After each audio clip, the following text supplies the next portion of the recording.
Bonjour à tous les amis, je veux voir toutes les mains en l'air pour le retour incroyable, c'est à vous de juger, mais incroyable de la chaîne du koala. Et oui, aujourd'hui, vous vous rappelez la semaine dernière, on avait vu un deck dinosaure aggro. D'ailleurs, je remercie les gens qui m'ont donné des retours sur le deck, ça me fait très plaisir. Amusez-vous bien les gars, je pense à vous. Et aujourd'hui, je vous propose un gameplay avec ce deck. Donc, d'un côté, le deck dinosaure que je vous ai... Oh putain, mes cheveux font n'importe quoi. D'un côté, le deck dinosaure que je vous ai présenté la semaine dernière, et de l'autre, un autre deck dinosaure, qui celui-ci joue 3 couleurs, que je vous ai pas encore présenté. Je le ferai probablement dans les semaines à venir. Un deck dinosaure... Ah, il est là. Non, c'est pas celui-là, c'est un autre. Bon, voilà. Donc, face au deck aggro dinosaure blanc et rouge, il y aura un deck dinosaure blanc, rouge et vert, donc avec l'aspect rampe un peu, et donc l'aspect piétinement, plus c'est un deck mid en fait, tout simplement. Donc un deck dinosaure différent, voilà, donc deck dinosaure contre deck dinosaure. Ça, ce sera comme ça fait du dino contre du dino, c'est du roleplay, c'est trop cool. Bien, ça c'est la première chose. La deuxième c'est, vous l'avez vu, cette semaine il n'y a pas eu de vidéo, tout simplement parce que, oh là là, c'est de pire en pire, simplement parce que j'ai fait du 8h30, 19h30 tous les jours. Donc voilà, semaine creuse où j'avais pas trop de timing pour record, et surtout j'avais 2 exposés à rendre. Ça ne vous intéresse probablement pas. En tout cas, c'est pour cette raison que c'était une semaine creuse en termes de vidéo. Et la dernière chose, c'est que vous allez voir que sur l'enregistrement que j'ai fait, eh bien, je ne parle pas de la main de départ que je prends avec le deck aggro, simplement parce que eh bien, j'ai effacé mon rush où je parle de cette main de départ. Donc, avant que cette vidéo ne commence, la main de départ, je l'ai reconstituée et je vais vous en parler maintenant. Donc, on garde une main de départ évidemment à 7.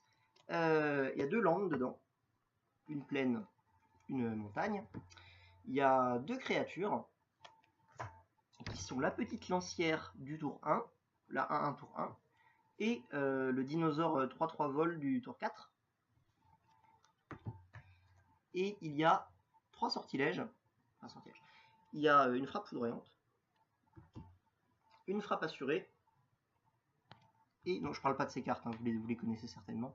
En plus, frappe assurante et frappe assurée et frappe foudroyante, c'est déjà des rééditions.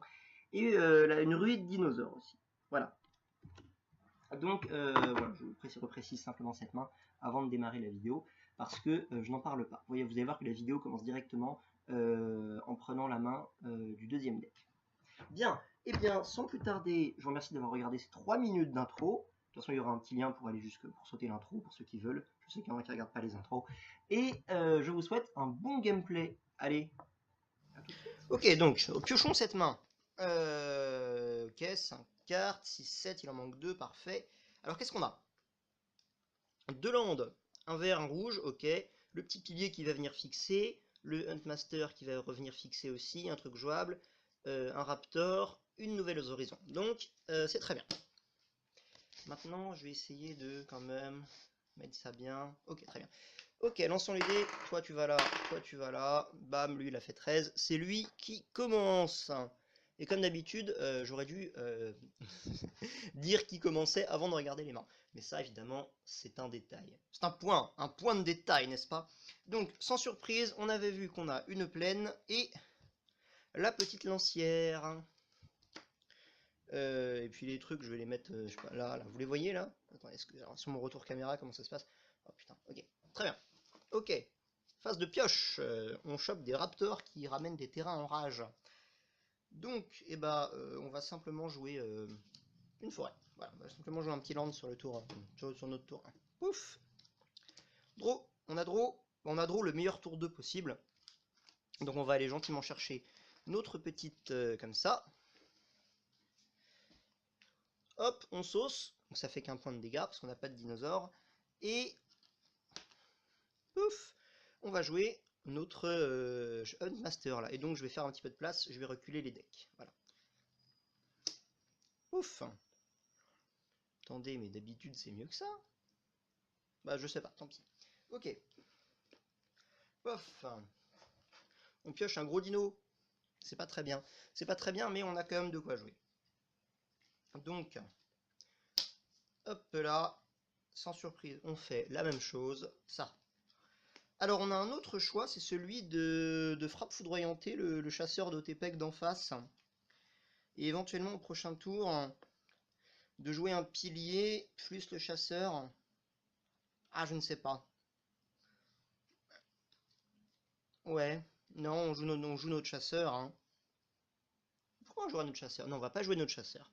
On va pas jouer notre chasseur pour la simple et bonne raison qu'on n'a pas envie d'attaquer avec un dinosaure sur le tour 3. On a envie de se défendre avant tout. Donc, je vais pas le faire je vais le faire directement pendant mon tour, je vais directement buter ça. Ici, je préfère me défendre que de faire un play attaquant. Tac. Et ben nous, on n'a plus de mana, parce qu'on a pioché un Solel de Kinjali. Donc, et ben on va juste bourrer avec ça. Voilà, dégagement, attaque, tout ça. Il repère un point. Et, et ben il est niqué. Et c'est à nous. Donc on a bien fait, finalement, de choisir l'autre play. Donc, dégagement, hop. Alors, j'ai pas d'autres d'autres trucs. Cela dit, j'ai une info, c'est que mon adversaire, d'autres mana, pardon, mais j'ai une info, c'est que mon adversaire n'a rien joué. Donc, je vais simplement jouer mon petit pilier des origines. Vous le savez, c'est la carte, quand elle arrive en jeu, on déclare un nom de créature. Je vais dire dinosaure. Et je pourrais engager cet artefact pour faire un mana pour jouer un dinosaure.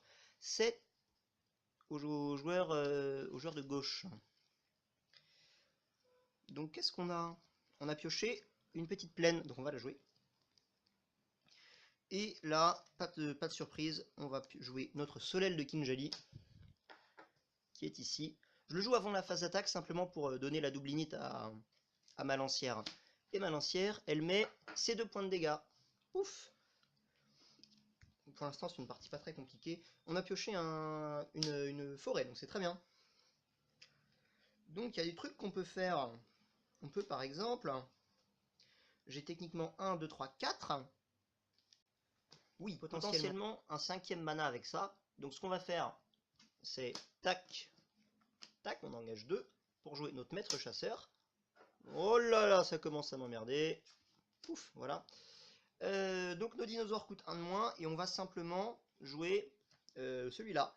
Donc on va faire un vert. Oh putain, mes ongles inexistants. Ah, voilà. Le passif de celui-ci fait que mes dinosaures coûtent 1 de moins. Ça va là. D'ailleurs ça, en fait, je vais le mettre avec mes manas. Et on peut jouer ça. Et donc on a fait un super tour. C'est à toi de jouer. Ah, excusez-moi, les créatures arrivent engagées. Voilà. Grâce au pouvoir du Solel de Kinjali que j'ai failli miss. Hop là, on pioche un terrain. Parfait. Donc qu'est-ce qu'on fait?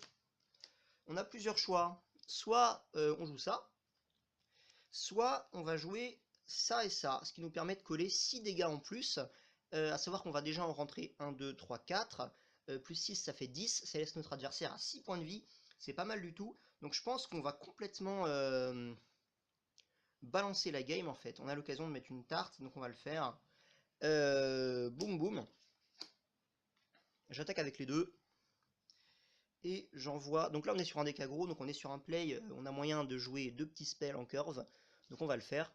Il y avait un autre play possible, hein, c'était de jouer notre aérosaure pour éventuellement pré-shot une ruée de dinosaures au prochain tour, mais je choisis de faire ça plutôt. Bim, et là j'envoie 10 patates. Évidemment je mets tout dans la gueule. Voilà, 6 PV. Alors c'est vraiment stupide hein, comme gameplay, hein, mais j'avoue qu'en vraie partie, c'est ce play là que j'aurais choisi de faire. Ok, c'est à toi. D'ailleurs, là, je fais une erreur, c'est que je joue ma frappe foudroyante pendant mon tour, alors que j'aurais pu la jouer à la fin du tour de mon adversaire. Mais bon, on va voir si ça va me porter préjudice, tiens. On draw une montagne, elle est là. Donc on a déjà 5, 6, 7, donc on peut potentiellement jouer un truc à 7 mana. Et ce qu'on va faire, c'est qu'on va pas se gêner. On va jouer notre avatar. On peut jouer avatar du soleil incandescent. Ce qui peut être pas mal. J'avoue qu'ici, c'est ce play-là que je choisis de faire, en fait. Il y en a un autre. Ah, il y en a un autre qui est plus intéressant. C'est de jouer le Raptor. et de jouer piétinement sauvage. Et comme le piétinement coûtera... Alors mon raptor ne coûtera que 3, piétinement coûtera 1, ça fait 4. Avec 7, j'ai assez pour jouer mes nouvelles horizons. Donc je vais le faire. C'est ça qu'on fait. Donc, j'utilise un maximum de mana rouge pour jouer mon nouveau horizon qui est vert. Parce que j'aurai pas d'autres cartes rouges à jouer dans le tour. Et je vais buffer ce mana vert. Ouais. Ouais, ça revient au même. Hein. Hop là. Je vais buffer ce mana vert. Maintenant, je vais faire 2 verts. Merde, ça marche pas. Ah, mais si, j'ai toujours ça. Donc si, ça marche. 2 verts plus 1. Attendez, ça marche ou pas? Oh non, ça marche pas! Ouais, merde, le play ne marche pas. Bah, dans ce cas... on va juste jouer notre... J'ai mal compté mon mana. Dans ce cas, on va juste jouer notre avatar. Voilà. Notre avatar qui nous permet quand même, donc 1, 2, 3, 4, 5. Évidemment, on fait un mana rouge avec le pilier. 6, c'est ça? C'est 6. Ouais, on a 6. J'avais mal compté. En fait, on a 7, on n'a pas 6. En fait, on a 5. On a 5 avec le passif. Ok. Ouf. Je joue mon avatar. Bim. Et notre avatar, quand il arrive en jeu, il met 3 dégâts et sur donc, sans surprise, on cale les 3 dégâts sur le Solel de Kinjali. D'ailleurs, encore une fois, lui, il arrive engagé. Et on envoie 3 dégâts dans les PV. Bim. Voilà. Ouf. Et c'est à toi de jouer. Quoique. Est-ce qu'on commence à mettre des points de dégâts? Carrément. 1, 2. Lui, je vais le garder comme ça. Par contre, je vais attaquer avec mon maître chasseur. Donc, je vais mettre un dégât de plus. Voilà. Hop, c'est à toi. Ouf. On chope une terreur du ciel. Donc ça, c'est mon cimetière qui est là. Voilà. Et ça, c'est malin. Donc, qu'est-ce qu'on fait? Il reste que 6 points de vie en face. Donc, bah écoutez, bim. Off, aérosaure impérial. Je file le vol et +1/+1 à ma lancière jusqu'à la fin du tour. Elle passe 2-2, vol double init. Elle y va. Pof. Donc, ça fait 4 points de dégâts. 2 x 2. On n'est plus qu'à 2 PV. Et donc, il va falloir que notre adversaire trouve un moyen de s'en sortir, sinon ça risque d'être compliqué. Il pioche un Huntmaster OTPEC, encore une fois.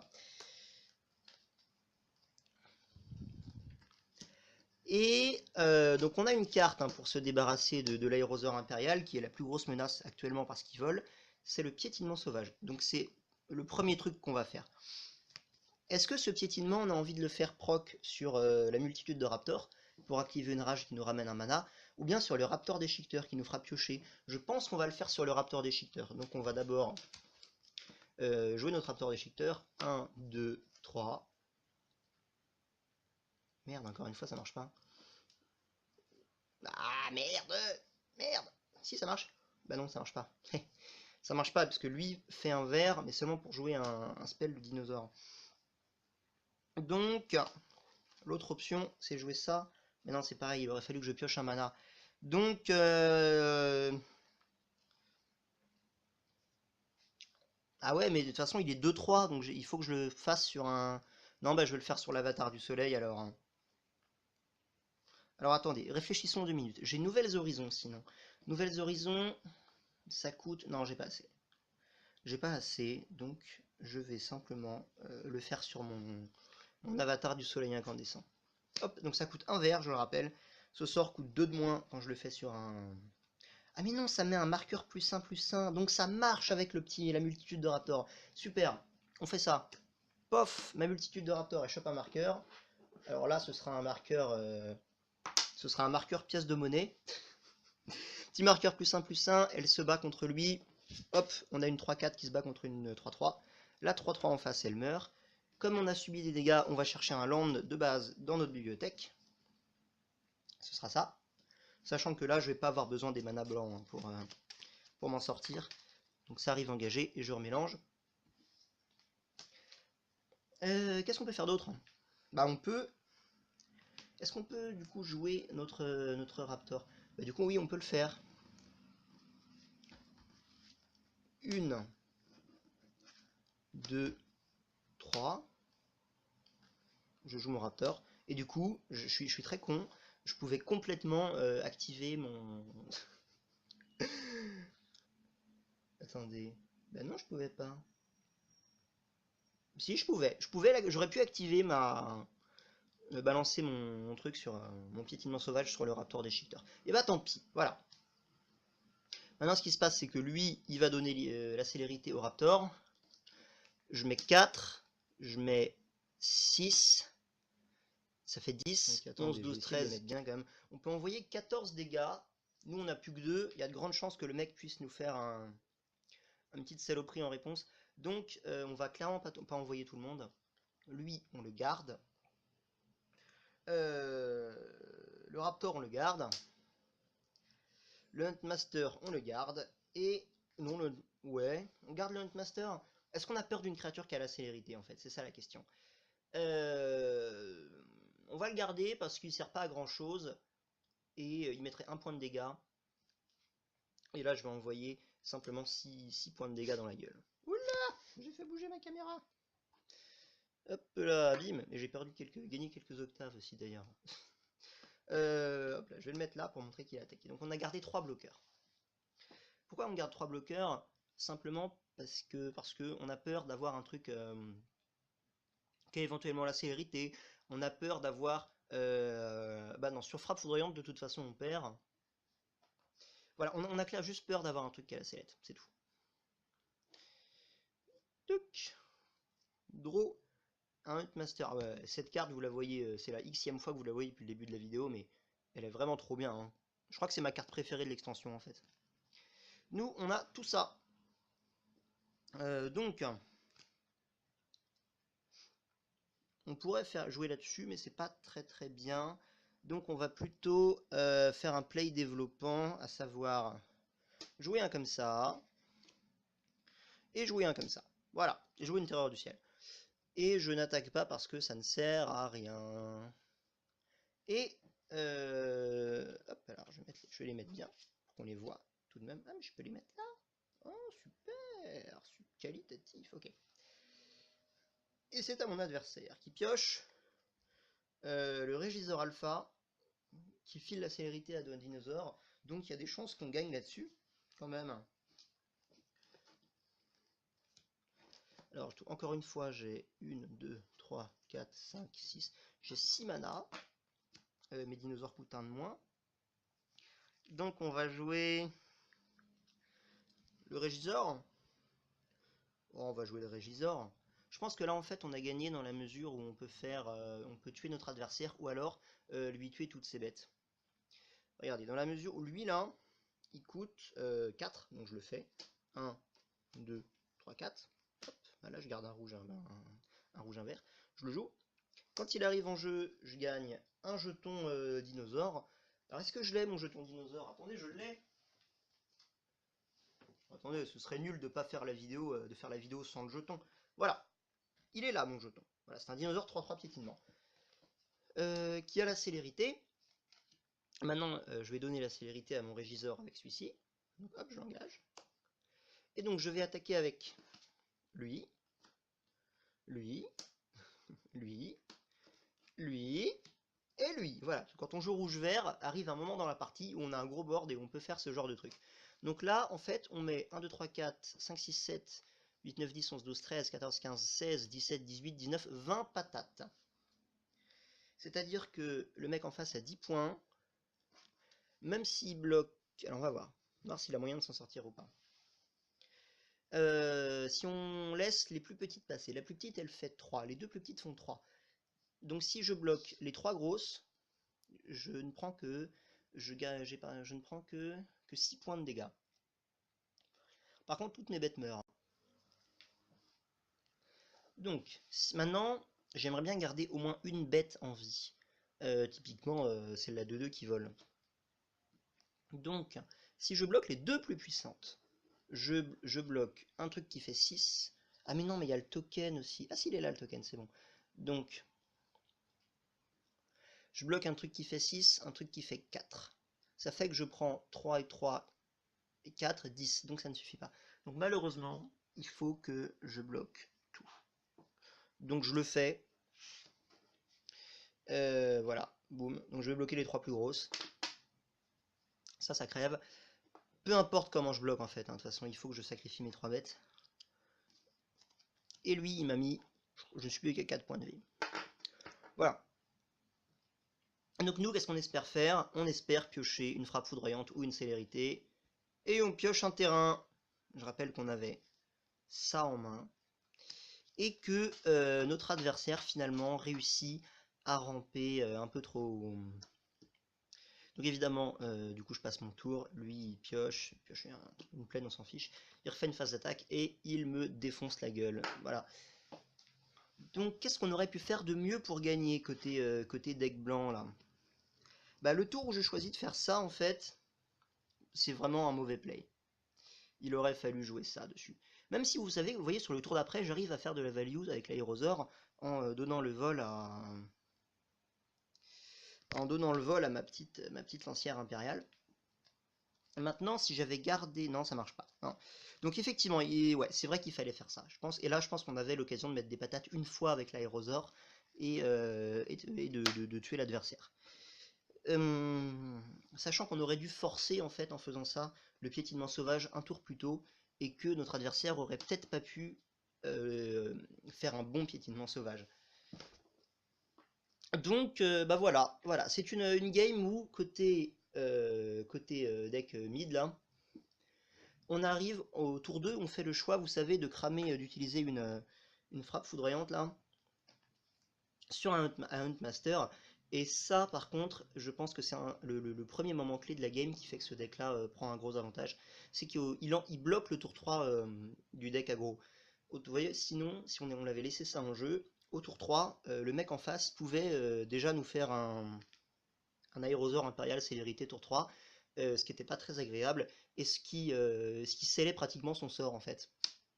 Donc effectivement, on choisit de ne pas jouer de bête sur notre tour 2, mais on choisit de cramer une bête puissante en face. Et c'était manifestement un bon choix. Donc ouais, toute une logique de défense dans les 2-3 premiers tours, pour ensuite venir attaquer et bloquer les phases d'attaque de nos adversaires avec des cartes comme le Raptor, même si là il n'a pas servi à ça, ou comme les autres Raptors d'ailleurs, beaucoup de Raptors hein, dans cette extension. Voilà, et donc des mécaniques de rage qui nous emmerdent un petit peu, et dont on veut pas forcément et qu'on veut pas forcément aller activer côté deck aggro. Bien, donc je vous remercie d'avoir suivi cette petite partie. Si ça vous a plu, laissez un petit pouce bleu, laissez-moi vos avis sur le déroulement de la partie dans les commentaires. Sachant que mon play où j'ai balancé ma frappe foudroyante et ma frappe assurée était vraiment stupide en fait. Et, et puis abonnez-vous si cette chaîne vous plaît. Voilà, voilà. Que dire de plus? Allez, c'était la chaîne du Koala, merci d'avoir regardé, et je vous dis à la prochaine.